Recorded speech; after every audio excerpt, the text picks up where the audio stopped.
mempersembahkan serial Sandiwara Radio Misteri Mak Rompang. Misteri Mak Rompang. Misteri Mak Rompang.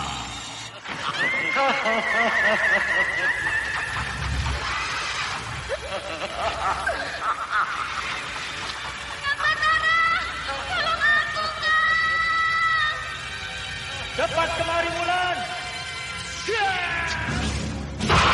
Mak Rompang. Kisah bangkitnya kembali setiap 200 tahun. Seorang anak manusia yang dapat berganti wajah dan wujud. Terkadang menjadi seorang gadis cantik teramat cantik. Terkadang menjadi seorang nenek tua renta buruk rupa yang selalu menimbulkan prahara dan malapetaka mengerikan bagi umat manusia. Bahaya, kita dalam bahaya. Sina, cepat tinggalkan tempat ini. Cepat. Tunggu, Kamera. Aku mau menutup warung dulu. Jangan pikirkan warungmu, pikirkan nyawamu. Hei, menjauh. Tuk Tunggal bilang menjauh. Takut itu berapa panas. Tuk Tunggal ada di mana, Wira? Tuk Tunggal berada di dalam kabut. Hei, penyihir semua. Penyihir keluar dari desa.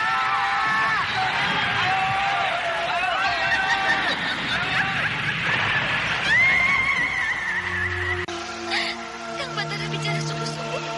Iya, karena saya mencintaimu, Wulandari. Mak Rompang diselingi pula tawa ria penuh canda serta kisah cinta kasih yang penuh dengan liku-pilu kehidupan dari dua insan manusia. Awas di belakangmu, Wulandari.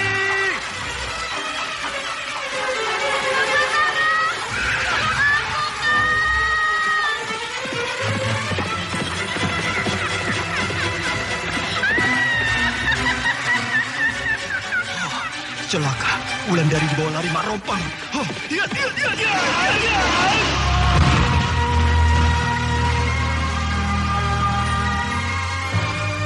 Didukung artis-artis terkenal Ferry Fadli, Yvonne Rose, Anna Sambayon, dan sederet bintang-bintang terkenal lainnya.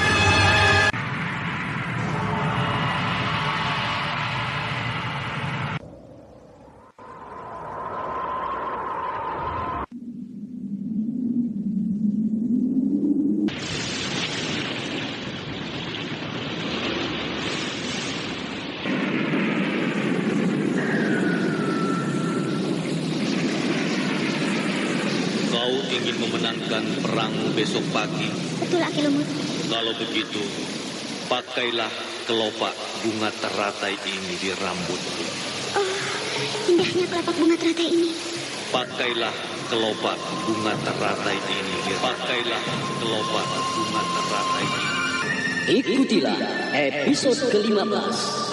Kelopak bunga teratai. Kelopak bunga teratai. Kelopak bunga teratai. Naskah karya Asmadi Syafar.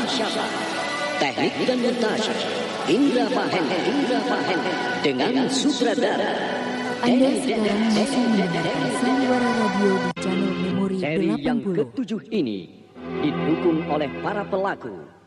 Lili Nur Indah Sari sebagai Gandini, Aris sebagai Hunta, Eli Burhan sebagai Nyi Sepi, Reni sebagai Atik, Ana Sambayon sebagai Mak Rompang, Karyono sebagai Parta, Herman sebagai Tembong, dan pembawa cerita Denny Denhas. Pada kisah yang lalu telah diceritakan bahwa Agil akhirnya mohon diri pada Batara karena dia menganggap bahwa tugasnya sudah selesai mengantarkan Batara ke tempat tujuan. Walau bagaimanapun, Aki Gupuh merasa kesepian dengan Agil yang pergi meninggalkan rumahnya. Akhirnya Aki Gupuh menawarkan pada Batara bahwa dia bersedia mengantar Batara ke ibu kota kerajaan Singasari untuk melihat-lihat keramaian ibu kota itu, sekaligus mencari berita tentang perang yang akan dihadapi oleh Singasari. Sementara itu, di Mentilin Hunta sedang berkunjung ke rumah Gandini. Bahkan kunjungan itu tidak sebentar, karena Hunta dipersilakan untuk menginap. Kejadian itu membuat Tembong merasa cemburu, sehingga Tembong berusaha untuk masuk ke dalam rumah Gandini dan mengintip apa yang terjadi di antara Gandini dan Hungta.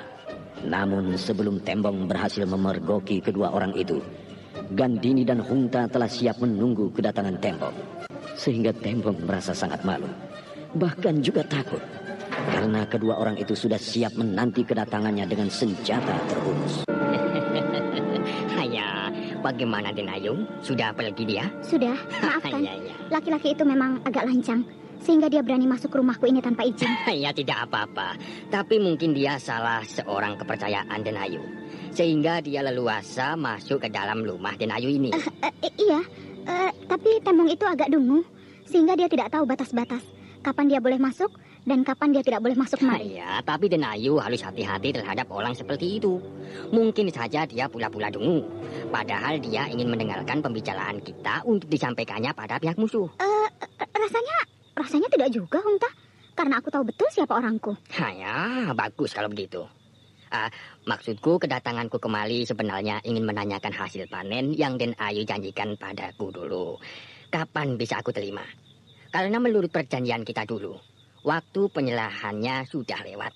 Nah, sedangkan uang pembeliannya sudah aku bayar lunas pada Den Ayu, iya kan? Iya, aku minta waktu 1 purnama lagi, Ya. karena panen itu masih dikumpulkan oleh para petani di sini, Hungta. Iya. 1 purnama lagi ya? Iya. Apakah tidak ada persediaan panen yang bisa aku bawa besok pagi Den Ayu? Maaf, Hungta, persediaan panen kami di sini sedang kosong, karena selama 3 purnama ini kami mempersiapkan diri untuk menyerang Tegal Sari. Bolehkah aku minta ditangguhkan 1 purnama lagi? Iya. Baiklah, karena Den Ayu. Tapi kalau pada orang lain, hanya tidak bisa. Terima kasih, Hungta. Dan bagaimana hasil penyerangan pasukan Den Ayu ke Tegal Sari? Gagal, sehingga kami harus bersiap diri lagi untuk penyerangan berikutnya. Iya, sayang sekali ya. Dan aku dengar kegagalan itu hanya karena soal kecil saja ya. Memang begitu. Hmm. Hanya karena penjagaan di malam hari tidak kuat, sehingga dengan mudah mereka bisa menghalau kami.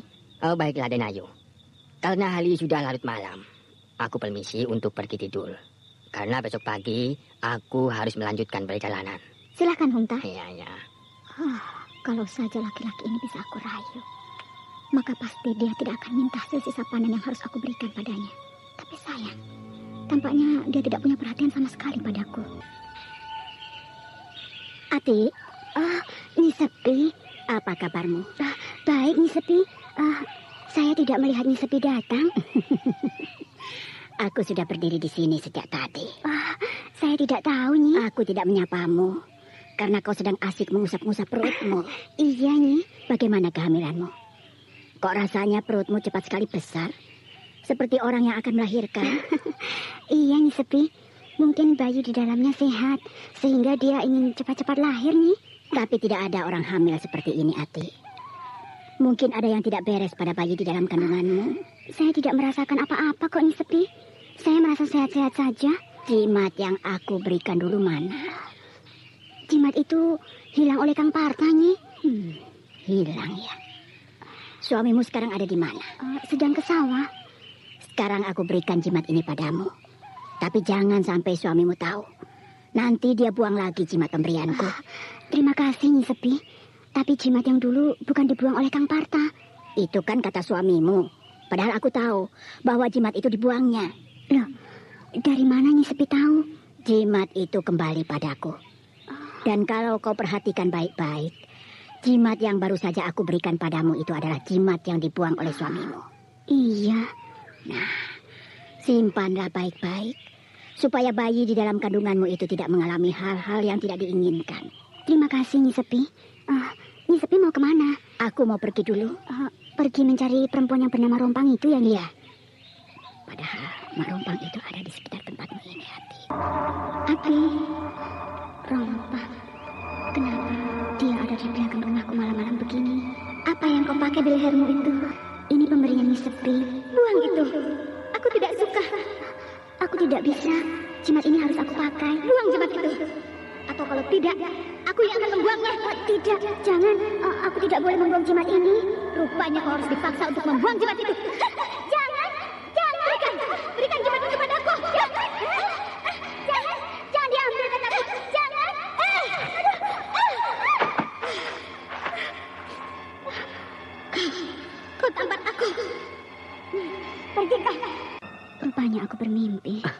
Ada apa, Lati?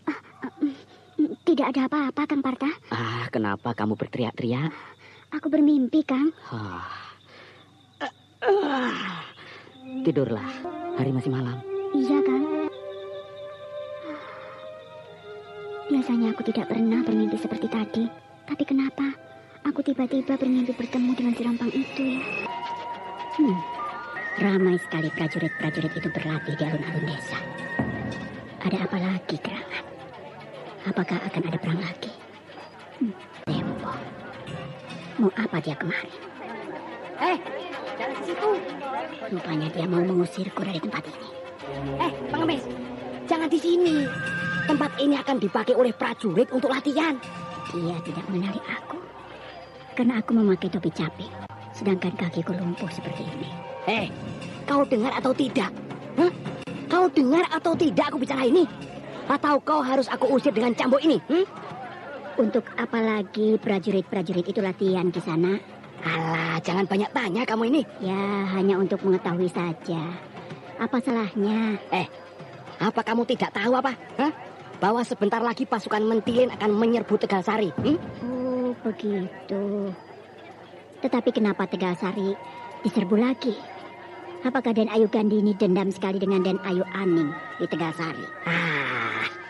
Semua orang juga tahu. Ayo, pergi jauh-jauh dari sini. Iya. Anda sekarang masih mendengarkan Sandiwara Radio di channel Memori 80. Sedangkan kedua kakiku ini lumpuh. Ayo cepat, aku tunggu. Iya. Tembong ini terlalu sombong. Aku jadi muak melihat gayanya. Apalagi dia memegang cambuk itu. Sepertinya tubuhku akan dilumatnya dengan cambuk. Kemari kalian berlatih. Di sini juga lega. Ayo. Dia membelakangi aku. Ini kesempatan untuk mempermainkan dia. Aku akan patahkan cambuk yang dipegangnya itu dari jauh dengan batu kecil ini. Semburan batuku tepat sekali sehingga patah cambuk yang dipegangnya. Patah? Loh, kenapa tiba-tiba bisa patah? Kenapa kamu tertawa? Apakah ada yang lucu? Kenapa kamu tertawa, pengemis busuk? Ya, aku tertawa ketika aku ingat sebuah cerita. Cerita apa? Cerita tentang kesetiaan seorang suami. Apa maksudmu? Iya, cerita tentang kesetiaan seorang suami terhadap istrinya. Lalu apa hubungannya dengan tertawamu tadi?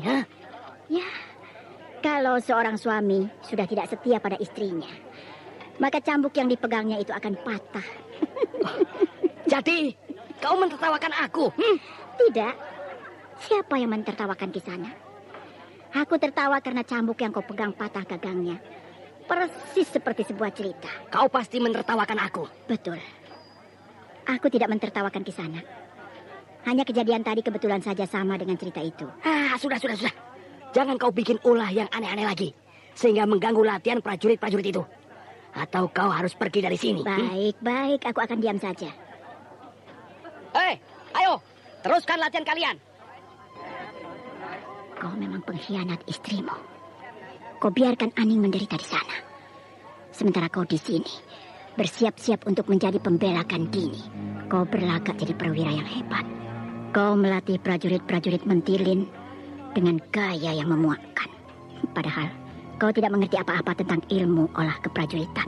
Dan kalau kau tahu, Tembong, Gandini itu butuh kamu hanya untuk sementara saja. Setelah dia tidak perlu lagi, maka kau akan dibunuhnya. Bahkan kalau nasibmu baik, kau akan dibuangnya. Ayo, latihan yang baik. Jangan seperti itu kamu memegang tombak. Nah, kini Tembong sedang berdiri di bawah pohon asam. Kesempatanku untuk menghantam kepalanya dengan semburan batu kecilku ini. Aduh. Rasakan olehmu, Tembong. Kalau latihan jangan berlari kemari. Lihat, kepalaku benjol terkena batu yang kalian tendang. Sekarang, kesempatanku untuk mempermainkanmu lagi, Tembong. Aduh. Kenapa kau tertawa lagi, pengemis? Aduh. Aku tertawa melihat caramu melatih prajurit-prajurit itu. Setiap prajurit itu menghantamkan tombaknya. Kau yang kesakitan sambil memegang kepalamu di sana. Aduh. Aku memang kesakitan. Lihat, kepalaku terkena pukulan. Sampai kepalaku ini berdarah. Aduh. Jadi betul-betul kau kesakitan terkena tombak prajurit itu? Bukan terkena tombak, tapi seperti terkena hantaman batu. Oh iya? Aduh.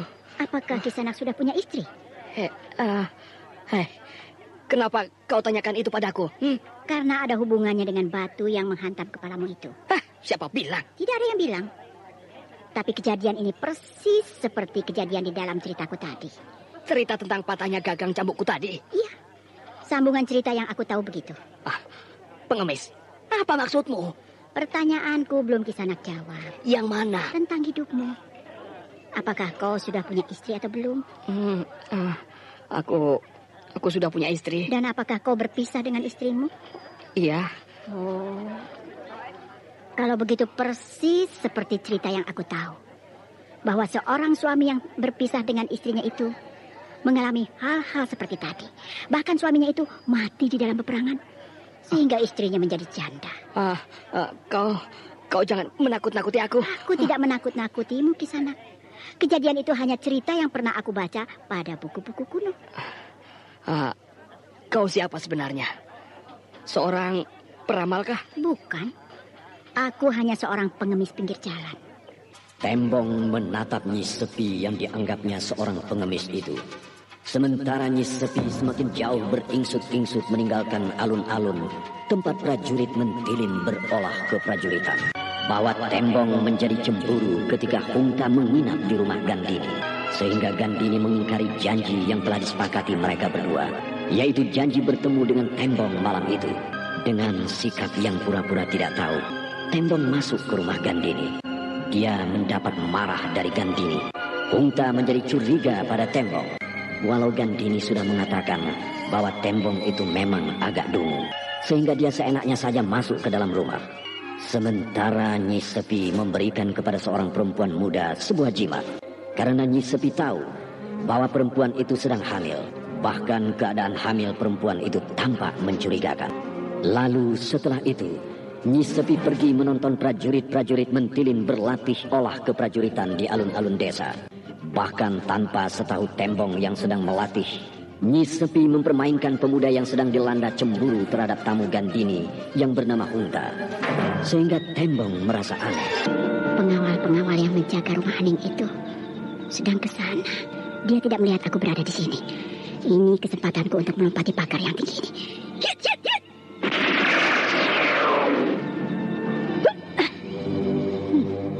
Tidak ada siapa-siapa. Kebetulan kalau begitu. Hit, hit. Kini aku sampai di dekat rumah Aning. Nyi Sepi? Iya, aku. Aku kagum melihat lompatan Nyi Sepi yang begitu hebat. Padahal kaki Nyi Sepi sudah lumpuh. Ya, aku harus melatih diri supaya aku tidak tergantung pada orang-orang lain. Kenapa Nyi Sepi tidak masuk lewat pintu gerbang saja, Nyi? Kau rupanya melihat aku melompati dinding yang tinggi itu ya? Aku memang melihatnya, Nyi. Bahkan aku tadi terkejut ketika tiba-tiba Nyi Sepi melayang masuk ke dalam halaman ini. Apakah para pengawal di luar sana tidak melihat Nyi Sepi? Tidak. Kalau mereka melihat Nyi Sepi, pasti mereka akan mengejar Nyi Sepi. Ya sudahlah Kirampan. Biarkan sajalah mereka. Mana Aning? Ada di dalam Nyi Sepi. Aning sedang bermain-main dengan anaknya. Mari masuk. Iya, iya. Aning, ini ada Nyi Sepi, Aning. Nyi Sepi? Apa kabarmu, Aning? Baik, Nyi. Mana anakmu, Tapasudana? Itu sudah tidur pulas. Sudah besar dia ya. Sudah berapa umurnya? Sudah 2 tahun, Nyi Sepi. Sudah 2 tahun ya? Iya. Tidak terasa. Sudah 2 tahun berlalu. Nyi Sepi, mari duduk ke sini. Ya, terima kasih. Kau sekarang senang ya, Aning? Tinggal di dalam rumah besar seperti ini. Ya, berkat doa dari Nyi Sepi, sehingga hidup saya, bapak dan anak saya menjadi lebih enak. Apakah suamimu sering datang kemari? Tidak pernah. Oh, jadi Raden Wangsa tidak pernah datang kemari ya?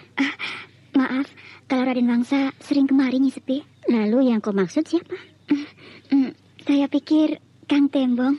Dia. Iya. Apakah Nyi Sepi sering pergi ke Mentilin? Aku baru saja datang dari Mentilin, Aning. Apakah Nyi Sepi sering bertemu dengan Kang Tembong? Tadi pagi aku bertemu dengan dia. Tadi pagi? Iya. Lalu bagaimana Nyi Sepi bisa sampai di sini sore hari begini? Ya, aku berjalan perlahan-lahan. Apakah bisa cepat sampai di sini dengan keadaan Nyi Sepi seperti ini? Aning, kau tidak melihat bagaimana Nyi Sepi masuk ke dalam pekarangan rumah ini tadi, Aning? Maksud Bapak, masuk bagaimana? Nyi Sepi masuk ke dalam pekarangan rumah kita ini bukan melalui pintu gerbang, tapi melompat dari atas tembok yang tinggi itu. Hah? Saya tidak percaya.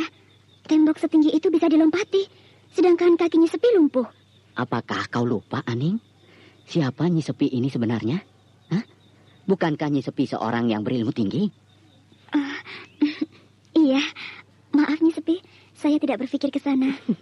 Tidak usah kita perbincangkan bagaimana caranya aku berjalan. Yang penting, aku sudah sampai di sini. Iya Nyi, maaf, saya tidak sadar. Bagaimana keadaan Kang Tembong di Mentilin, Nyi?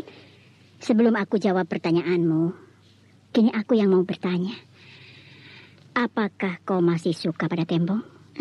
Ya, bagaimana ya? Suka? Ya, Kang Tembong itu seperti tidak suka lagi pada saya. Sehingga saya juga jadi... Kau juga sudah tidak suka pada Tembong, begitu? Iya, walau sebenarnya dia adalah suami saya yang baik. Tapi sekarang kenapa jadi begitu, Nyi? Kalau dengan suamimu yang sekarang, kau suka? Dengan Raden Wangsa maksud Nyi Sepi? Iya. Sebenarnya saya agak risih dengan segala macam tata krama kebangsawanan ini. Jadi kau suka kan? Akhirnya aku harus suka, Nyi. Karena dialah bapak dari anakku. Kenapa Nyi Sepi bertanya begitu? Aku hanya ingin tahu bagaimana sikapmu sekarang terhadap dua orang laki-laki ini. Kenapa Nyi Sepi melihat keluar terus? Hari mulai senja. Sebentar lagi akan malam. Aku harus pergi. Nyi Sepi mau kemana? Aku belum tahu harus kemana. Bagaimana kalau Nyi Sepi menginap saja malam ini di sini? Apakah kau tidak keberatan, Aning? Kenapa harus keberatan, Nyi Sepi? Yang aku maksudkan suamimu. Apakah Raden Wangsa datang malam ini? Kalau datang, kenapa? Aku tidak enak. Raden Wangsa tidak akan datang malam ini, Nyi. Baiklah, aku akan coba menginap di rumahmu yang besar ini. Nah, kalau begitu, kita bisa berbincang-bincang lebih lama, Nyi Sepi. Nyi Sepi belum tidur? Belum. Tidurlah, Nyi. Hari sudah larut malam. Aku sudah memperhatikan suasana sekeliling rumahmu. Bahkan setiap saat. Pasti ada seorang prajurit yang melintas di sana. Itu prajurit sedang ronda malam, Nyi. Ternyata hidupmu bahagia, Aning. Rumahmu dijaga dengan sangat ketat. Nyi Sepi, sebenarnya hidup begini adalah hidup yang tidak saya sukai. Saya dan bapak saya biasa hidup di rumah reot, sehingga merasa canggung tinggal di dalam rumah yang begini besar. Lihat saja, bapak saya Kirambat masih terbiasa tidur di mana saja. Tidak mau tidur dengan rapi di dalam kamar. Tapi hidupmu sudah jauh lebih senang bila dibandingkan dengan yang dulu, Aning. Karena kau dan Kirambat tidak pernah memikirkan untuk makan sehari-hari lagi. Kalau soal itu memang iya, Nyi Sepi. Tapi entah kenapa perasaan saya tidak pernah tentram, selalu gelisah. Mungkin kau masih memikirkan Tembong barangkali. Salah satunya memang itu, Nyi Sepi. Kalau begitu, kau masih mencintai Tembong, Aning? Bukan, Nyi Sepi. Tapi yang saya pikirkan, kenapa Kang Tembong begitu tega ingin membunuh saya, sehingga dia mempersiapkan penyerbuan bersama dengan Gandini. Untung penyerbuan seminggu yang lalu itu gagal. Kalau tidak, saya tidak tahu apa yang akan terjadi pada diri saya ini. Mungkin ada yang menyakitkan hatinya, Aning, sehingga dia jadi begitu marah kepadamu. Sebenarnya tidak ada, Nyi Sepi. Waktu Tegalasari direbut oleh pasukan Singasari, Kang Tembong pergi ke Mentilin. Sementara saya dan Bapak tiba-tiba saja dengan paksa diboyong kemari oleh Raden Wangsa Dirja. Lalu Kang Tembong tidak pernah lagi terdengar beritanya. Padahal saya mau Kang Tembong datang untuk membebaskan saya dari rumah ini. Tapi kini dia malah menyusun kekuatan bersama dengan Gandini untuk menyerbu Tegasari.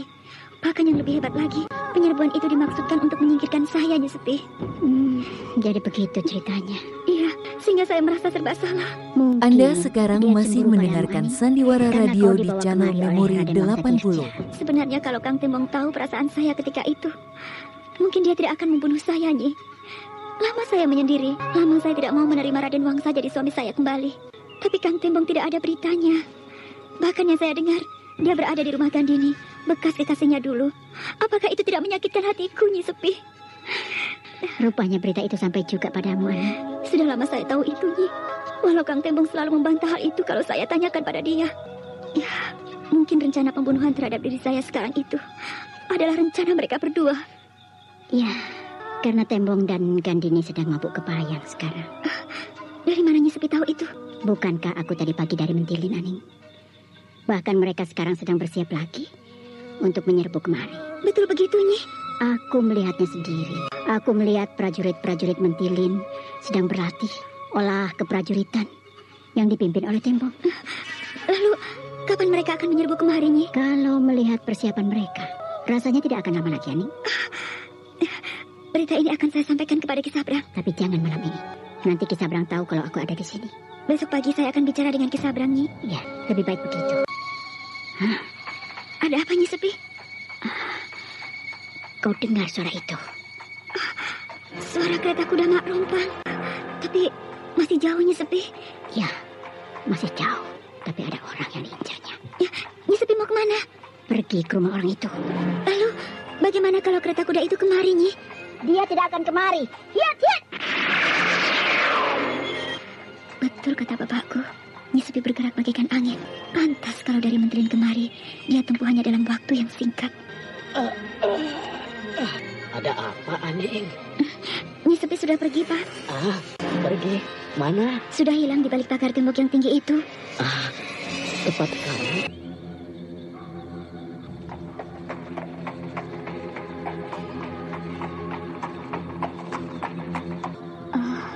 Ada kereta kuda berhenti di depan rumah. Pasti kereta kuda si Rompang. Kang Parta, bangun, Kang. Kang Parta, ada yang mengetuk pintu rumah kita, Kang. Kang Parta pulas betul tidurnya. Tapi tidak apa-apa.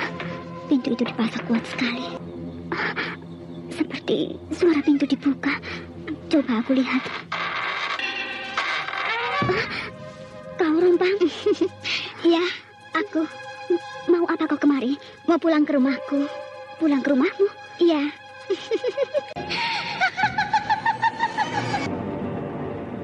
Hilang. Kemana dia?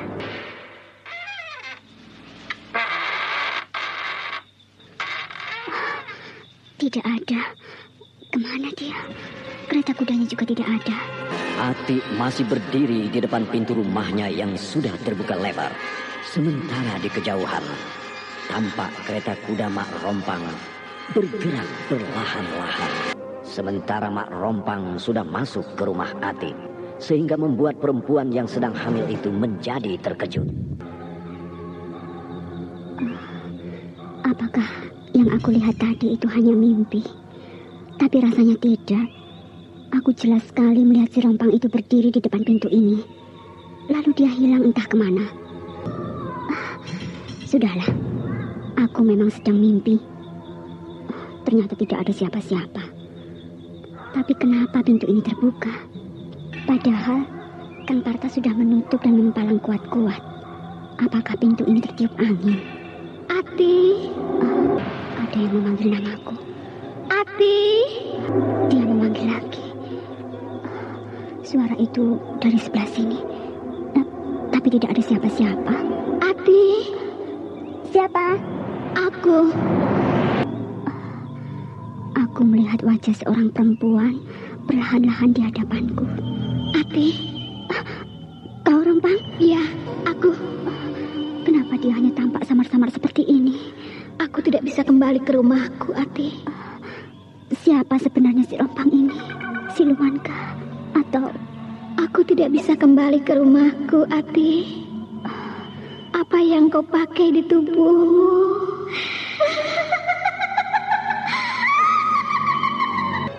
Kini si Rompang itu hilang perlahan-lahan. Ati!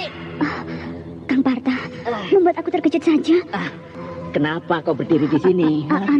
Aku melihat si Rompang itu masuk kemari, Kang Parta. Itu hanya penglihatanmu saja. Sungguh, lihat pintu ini. Sudah terbuka. Berarti dia memang masuk, kan? Aku melihat kau yang membukanya sendiri, Ti. Lalu kau bicara sendiri seperti orang gila begitu? Aku bicara dengan si Rompang itu, Kang. Alah, ada-ada saja kamu ini. Loh, sungguh, aku itu tidak bohong, Kang. Apa kau tidak sadar, Ti, kalau kau sedang hamil? Sehingga kejadian-kejadian aneh bisa saja kau alami. Ayo tutup pintu itu. Iya.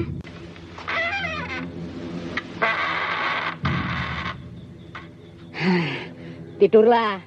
kau harus banyak istirahat, Ti. Iya, Kang. Kalau ada apa-apa lagi, kau diam saja. Ingat bayi di dalam kandunganmu itu. Iya. Sudah, tidurlah. Hari masih malam begini kok. Kang Parta tidak percaya kalau aku tadi betul-betul bertemu dengan si Rompang. Bahkan dia bilang bahwa dia tidak bisa kembali ke rumahnya. Apa maksudnya? Siapa lagi yang mengetuk pintu ini? Enggak tahu, Kang. Tengah malam begini ada lagi yang mengetuk pintu. Coba kau lihat, Ti. Kenapa kau diam saja? Tadi Kang Parta bilang biar saja kalau ada apa-apa. Sekarang bertanya kenapa aku diam. Ya, pergilah lihat sana. Siapa yang mengetuk pintu itu? Kakang sajalah. Aku takut. Apa? Aduh, Hati. Apalagi yang kamu takutkan? Aku takut kalau si Rompang itu datang lagi, Kang. Aduh, kenapa harus takut pada dia, Ti? Dia kan juga manusia biasa seperti kita ini, toh. Dia itu bukan manusia, Kang. Dia itu siluman. Siapa bilang dia siluman? Aku sudah buktikan tadi itu, Kang. Tuh. Pintu rumah kita diketuk lagi, Ti. Ayo bukakan. Aku tidak berani. Kakang saja. Penakut kamu. Biar saja Kang Parta yang menemui siluman perempuan itu.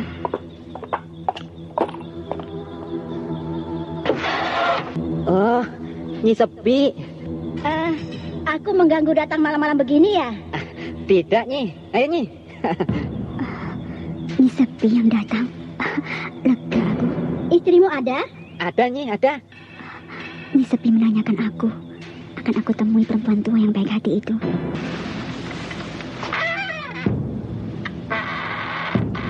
Nah, ini istriku, Nyi. Nyi Sepi, silakan masuk, Nyi. Tidak usah, aku hanya lewat di sini. Lalu ingin melihat keadaanmu. Ternyata kau baik-baik saja. Iya, Nyi. Saya dan suami saya sehat-sehat saja. Kalau begitu, aku permisi dulu ya. Nyi Sepi mau kemana malam-malam begini? Biar saja kalau Nyi Sepi mau pergi. Kenapa kamu cemas? Betul kata suamimu itu, Ati. Kau tidak usah cemaskan aku. Nah, aku permisi dulu ya. Iya, Nyi.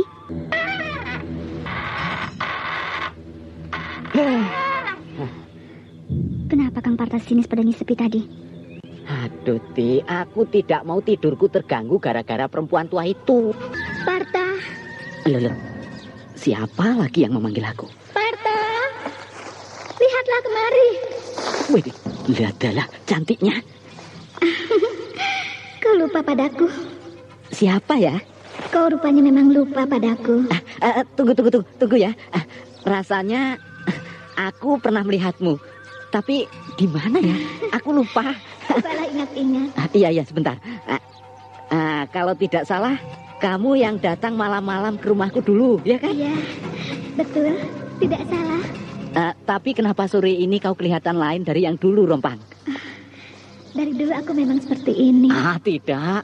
Kamu tampak sangat lain dari malam itu. Apanya yang lain? Katakan saja, tidak apa-apa. Kamu kelihatannya lebih cantik dari yang dulu. Oh, itu karena ketika kita bertemu dulu malam hari. Jadi mungkin tampak lain. Mungkin juga ya. Tapi sore ini kamu sangat cantik kok. Ada-ada saja. Kau mau kemana sekarang, Parta? Mau pulang. Dan kamu? Ya, sedang menunggu kereta kudaku. Oh, mau kau ke rumahku sekarang? Nanti, kalau kereta kudaku datang kemari, bagaimana? Biar saja aku usir keretamu menunggu di sini. Untuk apa sebenarnya aku ke rumahmu, Parta? Akan aku tunjukkan pada istriku bahwa kau sangat cantik. Apakah istrimu menganggap aku tidak cantik? Oh, mungkin begitu. Karena tadi malam dia bilang kamu datang. Sehingga dia ketakutan melihatmu. Oh, begitu. Ayolah, supaya istriku tahu bahwa kamu tidak menakutkan. Tapi justru sangat cantik. Aku sebenarnya mau ke rumahmu. Tapi aku takut pada benda yang dipakai oleh istrimu. Benda? Benda apa? Kalung di leher istrimu itu. Oh, aku melihatnya bukan seperti kalung, tapi seperti seekor ular yang sedang melingkar. Benda itu kan jimat. Itu bukan jimat. Loh, tapi ular yang sedang melingkar di leher istrimu. Hanya kalian saja yang tertipu, sehingga kalian melihat ular itu seperti sebuah kalung. Betulkah itu? Ya, betul. Kalau tidak percaya, bawalah kelopak bunga kemboja ini. Pasti kau akan melihat bentuk kalung itu dalam wujud aslinya. Apakah kelopak bunga kamboja ini sebuah jimat juga? Iya, jimat pemberian nenek moyangku. Peganglah kelopak bunga kemboja ini. Ketika kau melihat jimat yang dipakai istrimu itu, maka kau akan melihat seekor ular, bukan sebuah jimat lagi. Iya, baik. Akan aku coba sekarang juga. Nanti, kalau ular yang ada di leher istrimu itu sudah dibuang, aku akan datang ke rumah kalian. Iya, aku tunggu ya. Sandiwara Radio di channel Memori 80. Kok malam-malam begini Kang Parta baru pulang? Aku dari sawah, Ti. Dari sawah? Iya. Kenapa malam-malam begini baru pulang dari sawah, Kang? Sudahlah, Ti, jangan banyak tanya. Aku membawa sesuatu untukmu, Ti. Apa yang Kakang bawa? Nah, ini. Apa itu, Kang? Ini kelopak bunga kamboja, Ti. Aneh bentuk kelopak bunga kamboja yang Kakang pegang itu. Tunggu, Ti, tunggu ya. Benar. Setelah aku pegang kelopak bunga kamboja ini di tanganku, maka aku melihat seekor ular hitam melingkar di leher istriku. Ada apa toh, Kang? Kenapa Kang Parta aneh melihat aku? Ati, kamu memakai kalungan ular di lehermu, Ti. Mana, Kang? Mana? Itu di lehermu, Ti. Kang Parta jangan menakut-nakuti aku. Aku tidak menakuti, Ti. Betul, aku tidak bohong, Ti. Ini kan jimat yang diberikan Nyi Sepi padaku, Kang. Nah. Ular itu mulai bergerak, Ti. Bukan, Kang. Bukan, ini jimat. Aduh, kalau kamu tidak percaya, Ti, kamu peganglah kelopak bunga kamboja ini. Lalu kamu raba-raba lehermu itu, Ti. Apa iya begitu toh, Kang? Aduh, Ti, peganglah kelopak bunga ini di tangan kananmu, Ti. Dan tanganmu yang satu lagi memegang kalung jimat yang ada di lehermu itu. Enggak mau, Kang. Aku takut, Kang. Tidak apa-apa, Ti, tidak apa-apa. Supaya kamu percaya bahwa yang kamu pakai itu bukan jimat. Tapi tidak apa-apa, Kang? Tidak, Ti. Hanya untuk membuktikan saja. Baiklah, akan aku coba, Kang. Ayo, pegang kelopak bunga ini. Betul kan, tidak apa-apa, Kang? Iya, tidak apa-apa. Ayo pegang. Nah, begitu ya, pegang ya. Tarik dari lehermu, Ti. Tarik dari lehermu cepat. Aku takut, Kang. Iya, tarik. Itu dia di lantai, Kang. Aneh. Aku melihat bukan ular, tapi sebuah jimat biasa.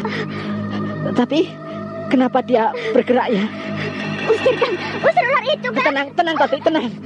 Akan aku bunuh dia.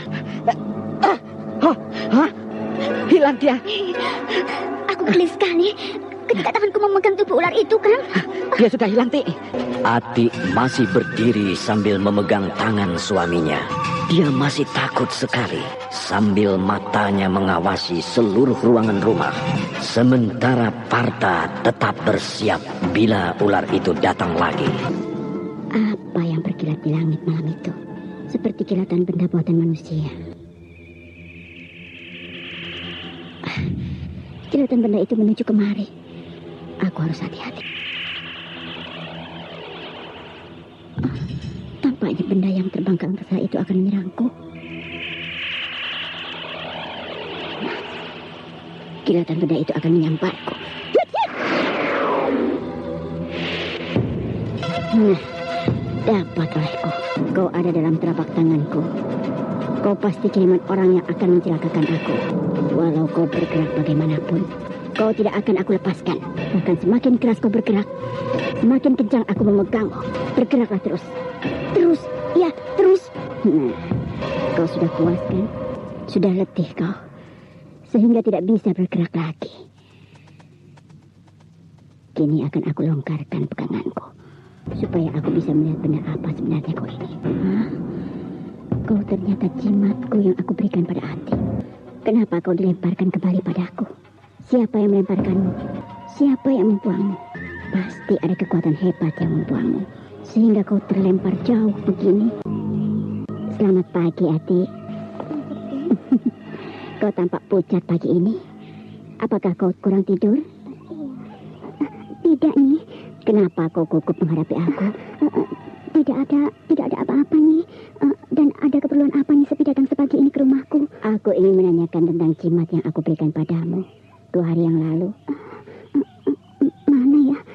Bukankah tadi malam kau pakai di lehermu? Iya Nyi. Tapi sudah tidak ada. Pasti ada yang menyuruhmu membuang jimat itu. Tidak ada, Nyi. Hanya jimat itu hilang saja dari leherku. Jimat itu kembali padaku tadi malam. Ini dia. Kenapa kau takut pada jimat ini, Ati? Jangan Nisepi. Jangan disodorkan lagi jimat itu padaku. Pakailah lagi, supaya kau terhindar dari bahaya. Jangan, Nyi. Jangan. Aku takut. Aneh kok, Ati. Padahal kau dalam bahaya. Jimat itu bukan jimat biasa, Nyi. Tapi seekor ular yang membelit leherku. Mana? Ini bukan ular, tapi jimat biasa. Jangan, Nyi. Jangan. Tadi malam dia berubah jadi ular di leherku, Nyi. Siapa yang bilang begitu padamu? Aku sendiri mengalaminya. Betul kau yang mengalaminya? Betul, Nyi. Lalu siapa yang membuang jimat ini darimu? Aku sendiri, Nyi Sepi. Tidak mungkin. Pasti ada kekuatan aneh yang melemparkan jimatku itu dari dirinya. Nyi Sepi, jangan paksakan istriku memakai jimat itu lagi.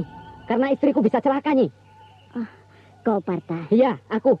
Dan aku harap Nyi Sepi jangan datang lagi kemari. Sayang, kalian sudah terpengaruh oleh orang lain. Tidak ada yang mempengaruhi kami, Nyi.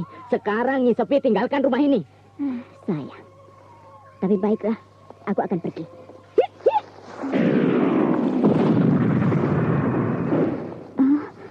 Lompatan Nyi Sepi itu bisa sejauh seperti itu.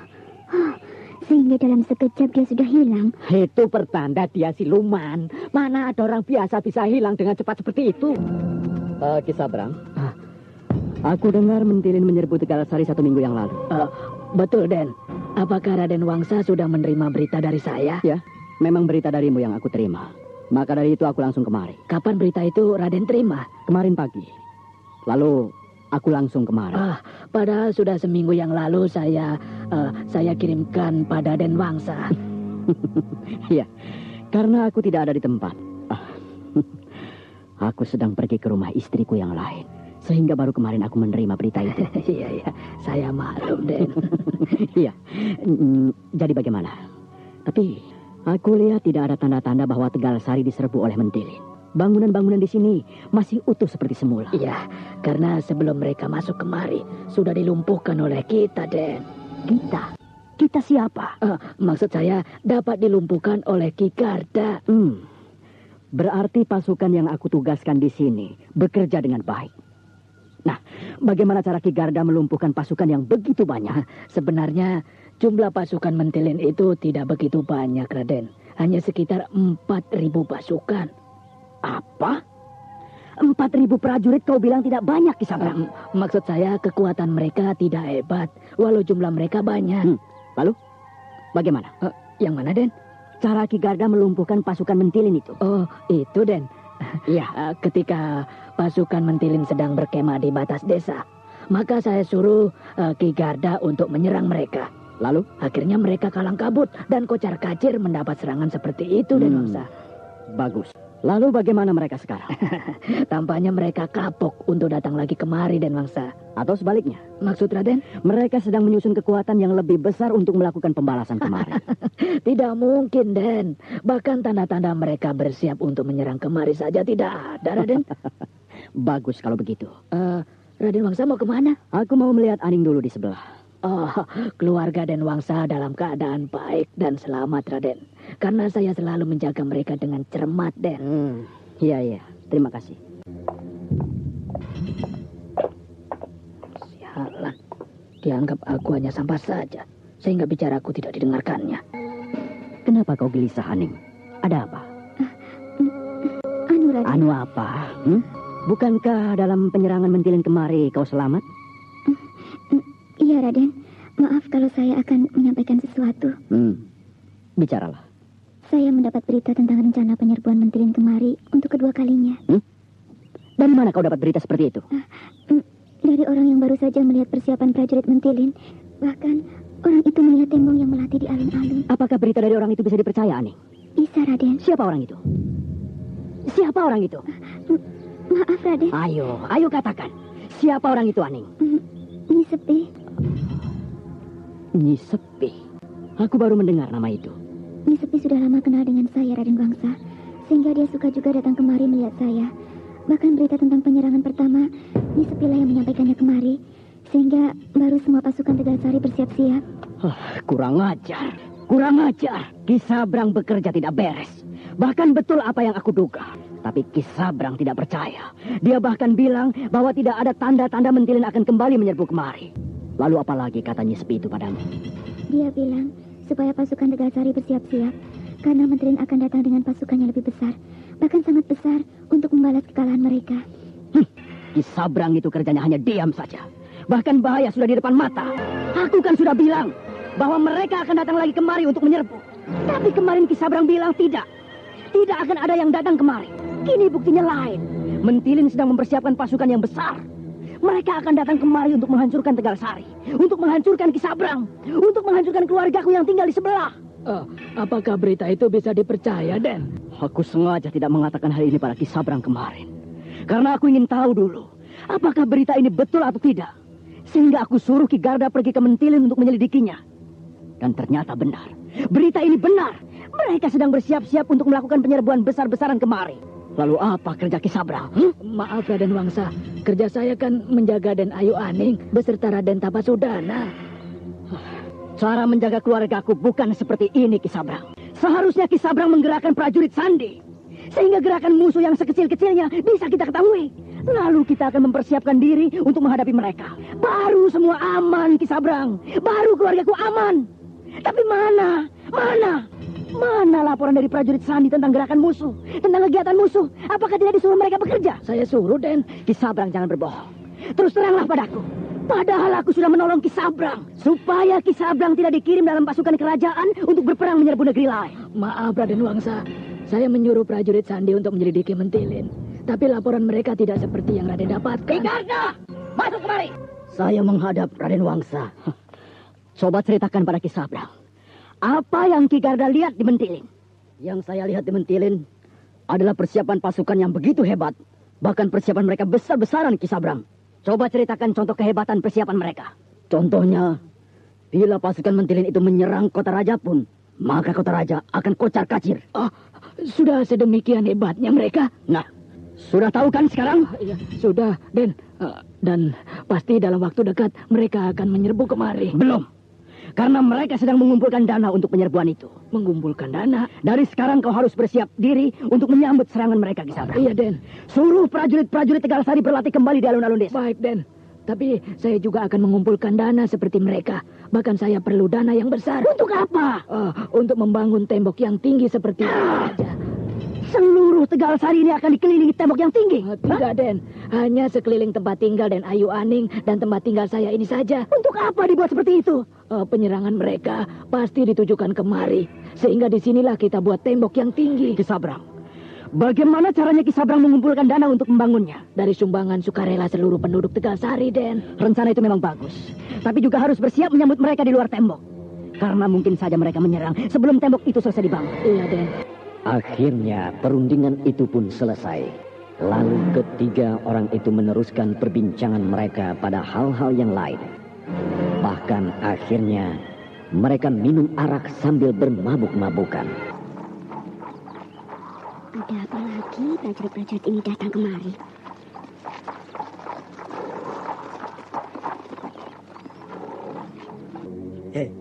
Mana suamimu?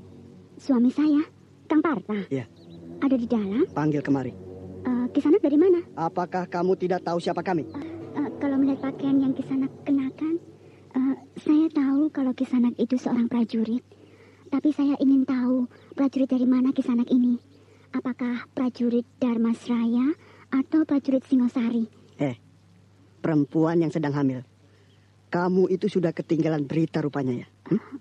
Saya tidak mengerti maksud Kisanak. Sekarang ini sudah tidak ada pasukan Darmasraya atau pasukan Singasari. Semuanya sekarang sudah menjadi satu. Jelas? Jelas. Sekarang panggilkan suamimu. Kami mau bertemu. Iya. Kang Parta. Ada apa, Toti? Ada prajurit kerajaan mau bertemu, Kang. Hah? Ada apa ini Kisanak? Apakah kami mau ditangkap? Tidak. Lalu ada apa kami didatangi seperti ini? Aku dan yang lain-lain ditugaskan untuk memungut sumbangan untuk keperluan perang. Perang? Dengan siapa kita akan berperang? Mentilin akan menyerbu Tegal Sari. Cuma perang antar desa? Walau perang antar desa. Tapi kalau kau tidak hati-hati, nyawamu juga bisa melayang. Ya. Kalau ada yang Anda sekarang masih mendengarkan Sandiwara Radio di channel Memori 80. Butuh uang untuk persiapan perang. Nih. Mana cukup uang segini? Kan tiap bulan kami juga sudah menyumbang untuk keperluan Tegal Sari. Jadi kami hanya punya sekian. Kalau menyumbang segini, kamu sama juga menghina Ki Sabrang. Bilang pada Ki Sabrang kami sudah tidak punya uang lagi.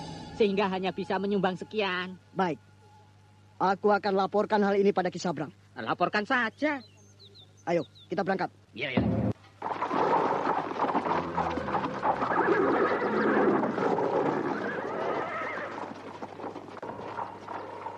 Kang Parta, kenapa bicara begitu tadi pada mereka, Kang?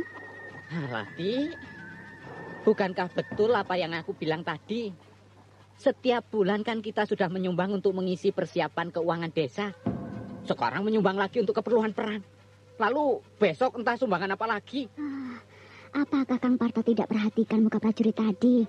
Mukanya tampak kesal menahan marah. Ya biar saja dia marah.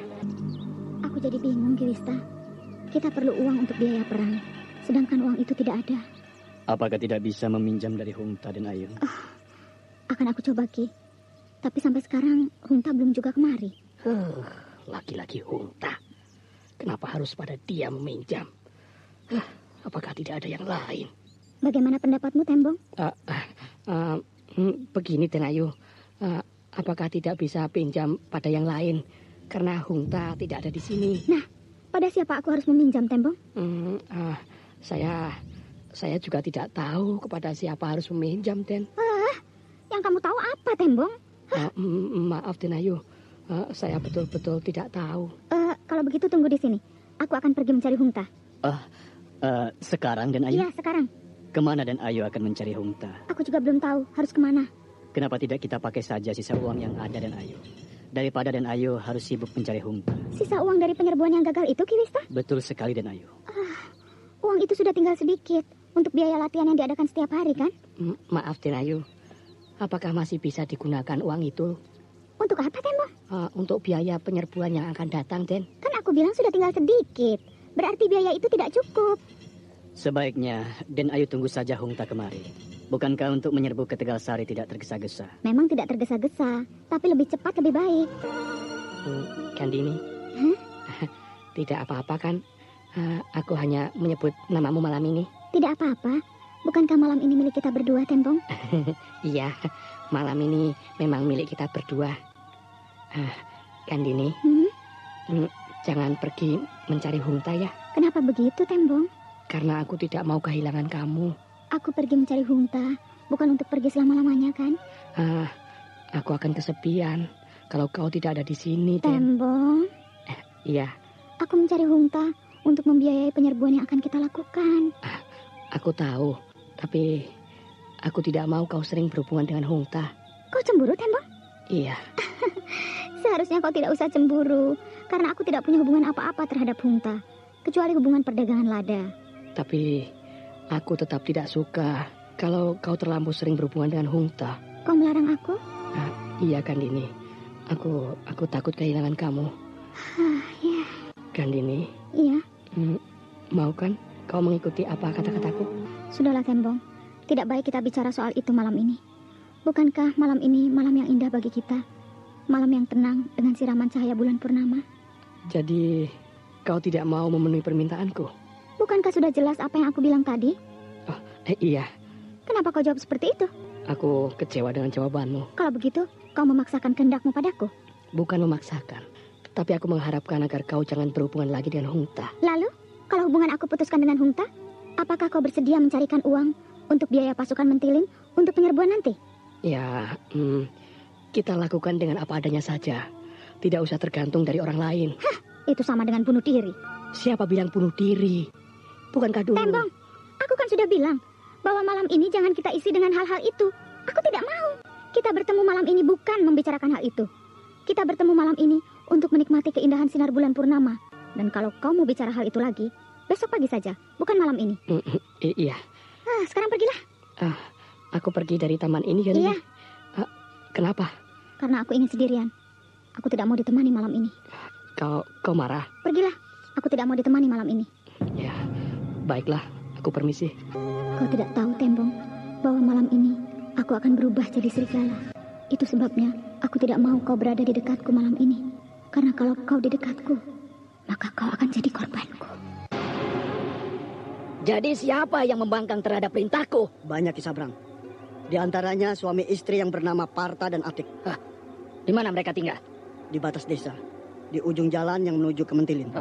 Kalau begitu, besok pagi aku yang akan ke sana. Aku akan beri pelajaran pada keduanya. Supaya mereka mengerti bahwa tinggal di desa ini bukan semau mereka. Baik, Ki Sabrang. Kau siapkan beberapa orang prajurit untuk mengawal aku ke sana besok pagi. Siaga, Ki Sabrang. Nah, letakkan saja uang itu di sana. Siaga, Ki Sabrang. Nah, pergilah. Siaga, Ki Sabrang. Masih saja ada yang kurang ajar terhadapku di desa ini. Pasti mereka itu mata-mata Mentilin. Sebaiknya aku habisi saja mereka supaya tidak jadi bibit bencana di kemudian hari. Aku mendengar lolong serigala. Tapi kenapa tiba-tiba tubuhku menggigil? Ki Sabrang. Ki Sabrang. Tolong saya. Ada apa kamu kembali lagi, prajurit? Di luar ada 10 ekor serigala ingin menerkam saya. Serigala siluman. Pasti serigala siluman yang dikirim oleh Mak Rompang padaku. Ki Sabrang, tolonglah saya. Serigala-serigala itu sudah berdiri di depan pintu. Betul. Mak Rompang mengutus serigala-serigala itu untuk menerkamku. Kalau aku tidak mendapatkan darah manusia untuk aku terkam malam ini. Ki Sabrang. Tubuhku mulai menggigil.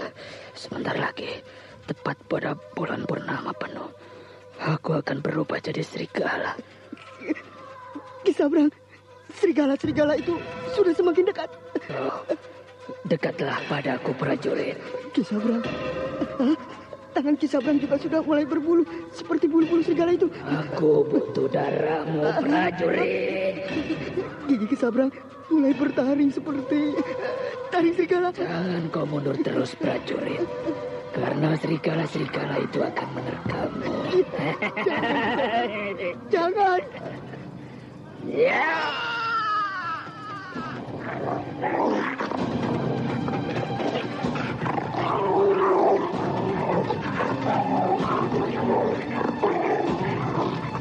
Mati kau, prajurit. Ada apa, Ki Sabrang? Dan Wangsa. Kenapa dia? Dia mati, Den. Apa? Mati? Kenapa? Ada yang membunuhnya, Den. Siapa, Ki Sabrang? Entahlah. Dia datang kemari berlumuran darah. Lalu belum sempat bicara apa-apa, dia mati di hadapan saya. Lalu, uang apa ini? Itu uang pungutan yang diberikannya pada saya, Den. Uang pungutan dari penduduk? Betul, Den. Kasihan prajurit ini. Pasti ada yang tidak beres waktu dia memungut iuran pada penduduk. Sehingga penduduk marah, lalu membunuhnya. Ya, mungkin begitu, Den. Penduduk seperti itu harus diberi pelajaran, Ki Sabrang. Betul, Den. Besok saya akan mencari penduduk yang sudah bertindak kurang ajar. Ki Sabrang akhirnya merasa lega ketika Raden Wangsa Dirja mempercayai cerita yang dikarangnya tentang kematian prajurit itu. Padahal Ki Sabrang sendiri yang membunuhnya. Pada siang hari, Ki Sabrang sudah menyuruh orang-orang kepercayaannya untuk datang ke setiap rumah penduduk, memungut iuran yang diminta. Aneh, kenapa tiba-tiba malam tadi aku ingin berubah jadi serigala? Padahal kejadian itu sudah lama tidak terjadi. Ada apa sebenarnya? Apakah ada hal-hal aneh yang terjadi pada Mak Rompang? Ataukah selama ini Mak Rompang melupakan aku? Lalu tiba-tiba tadi malam, di kala bulan purnama, Mak Rompang ingat kembali padaku. Kadang-kadang aku juga sudah tidak suka pada Mak Rompang. Akhir-akhir ini dia tidak pernah menolong aku. Bahkan dia lebih banyak menolong Ki Sabrang. Kalau aku bisa membuang kutukan penyakit yang ada pada diriku, seperti terjadi tadi malam, maka jauh-jauh hari sudah aku buang penyakit kutukan itu. Den Ayu. Ki Wista, ada apa? Saya mohon maaf Den Ayu, karena sepagi ini saya sudah mengganggu Den Ayu.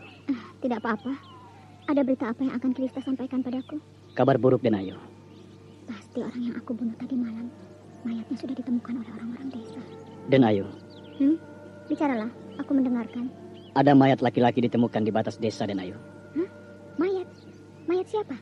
Mayat itu mayat seorang laki-laki, tapi tidak tahu mayat siapa Den Ayu. Hanya pada tubuh mayat itu terdapat bekas gigitan binatang buas. Binatang buas? Betul Den Ayu. Mungkin digigit harimau atau serigala. Jadi bukan penduduk desa ini? Bukan Den Ayu. Mungkin mata-mata musuh yang mencoba masuk kemari malam tadi. Tapi dia bernasib sial, sehingga dia tewas digigit binatang buas. Kalau begitu kuburkan saja mayat itu. Sudah, Den Ayu.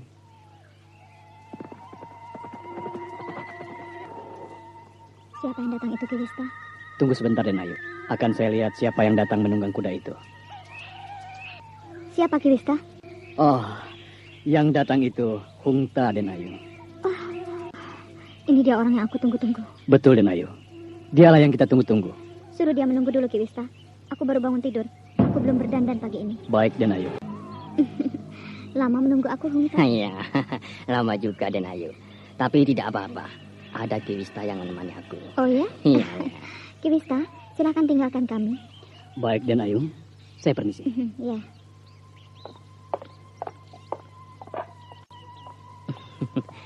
Lupanya Den Ayu kan ini baru bangun ya. Apakah masih kelihatan kalau aku baru bangun tidur? Iya, tidak. Yang tampak pagi ini Den Ayu segar dan sangat cantik. Aku jadi malu dipuji begitu, Hungta. Iya, aku tidak memuji Den Ayu. Tetapi aku bicara melihat kenyataannya. Jadi selama ini aku tidak tampak cantik? Den Ayu selama ini memang cantik. Tapi pagi ini lebih cantik dari biasanya.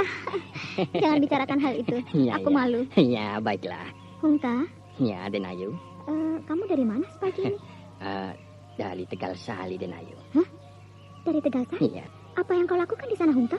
Melihat-lihat keadaan desa itu. Apa yang kau lihat di sana, Hungta? Ladang-ladang yang subur, namun tidak terlulus.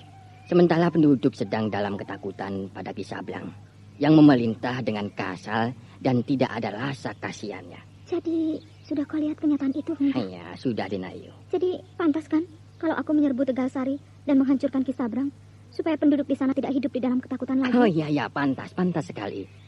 Matamu sejak tadi memandang tubuhku dengan liar, Hungta. Sebentar lagi, kau akan jatuh ke dalam pelukanku. Hungta, tampaknya kau sangat letih. Apakah kau mau istirahat di rumahku ini, Hungta? Ya, kalau Den Ayu mengizinkan, aku memang ingin beristirahat di sini, Den Ayu. Sandiwara Radio di channel Memori 80. Iya, Den Ayu. Cukup istirahatmu tadi siang? Ya, lebih dari cukup, Den Ayu. Kalau begitu, kau tidak keberatan kan? Kalau menemani aku sepanjang malam ini di taman ini? Oh, tidak keberatan, Den Ayu. Terima kasih. Hungta, boleh aku bertanya padamu? Boleh. Kenapa tidak, Den Ayu? Kenapa kau datang kemari, Hungta? Padahal kau sudah bilang padaku bahwa kau akan datang 2 purnama lagi di saat desa ini panen lada. Iya, karena ada daya tarik yang membuat aku datang kemari, Den Ayu. Daya tarik apa itu, Hungta? Kalau boleh aku tahu. Maaf, Den Ayu. Bolehkah aku bertelus terang? Boleh, silakan. Aku kemari karena tertarik pada seseorang. Iya. Siapakah orang itu kalau boleh aku tahu? Iya. Orang itu adalah Den Ayu sendiri.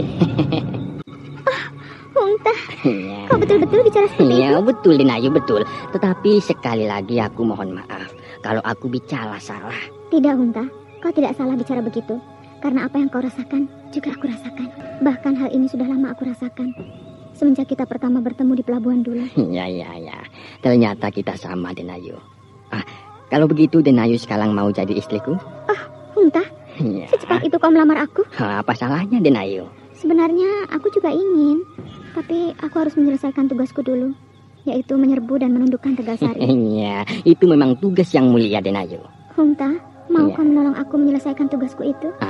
Demi cintaku pada Den Ayu, aku akan menolong Den Ayu untuk melebur Tegal Sari. Oh, terima kasih, Hungta. Iya. Kau benar-benar datang di saat yang tepat. Hanya aku akan menolong dengan segala kekuatan yang aku miliki.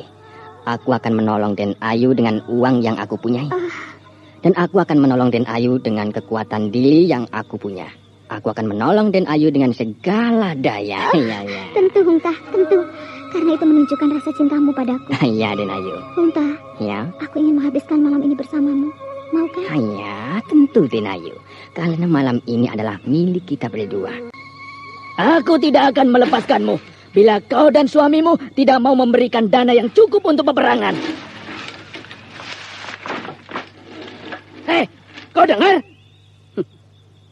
Dia sudah pingsan, Kisabrang. Kalau begitu, kita paksa suaminya bicara, Raden Wangsa. Suaminya juga sudah pingsan di kamar sebelah. Untuk apa menangkap orang-orang seperti ini? Belum apa-apa sudah pingsan. Mungkin dia pingsan karena ketakutan. Karena perempuan ini sedang hamil. Iya, mungkin juga. Tapi kalau suaminya pingsan, karena dihajar oleh prajurit-prajurit Tegalsari. Orang seperti suaminya itu memang perlu dihajar, supaya tidak bicara seenaknya lagi. Maaf, Den Wangsa. Den Wangsa, mau kemana? Mau tidur. Ditinggal begitu saja. Padahal dia yang menyuruh aku menangkap kedua suami istri itu. Tapi kini jadi urusanku. Burung gagak. Suara burung gagak di atas wuwungan atap rumahku. Burung gagak itu kini hinggap di atas jendela rumahku ini. Dia hilang. Jangan-jangan burung gagak itu burung gagak Mak Rompang. Sabra. Sabra. Suara Mak Rompang. Sabra. Aku mendengar suara Mak Rompang berasal dari tubuh perempuan yang sedang pingsan ini. Aku memang berasal dari dalam tubuh perempuan yang sedang hamil ini. Tubuh perempuan ini adalah rumahku untuk sementara. Kalau kau sakiti perempuan ini, sama juga kau menyakiti aku, maka kau akan aku bunuh. Maaf Mak Rompang, saya tidak tahu. Kau harus rawat dia. Bahkan kau harus kembalikan perempuan ini bersama suaminya ke rumah mereka kembali. Baik Mak Rompang, akan saya kembalikan mereka malam ini juga. Ingat, kau harus menjaga mereka. Kau harus merawat perempuan ini. Jangan sampai dia disakiti. Iya. Akan saya jaga dia. Akan saya rawat dengan baik, Mak. Bagus.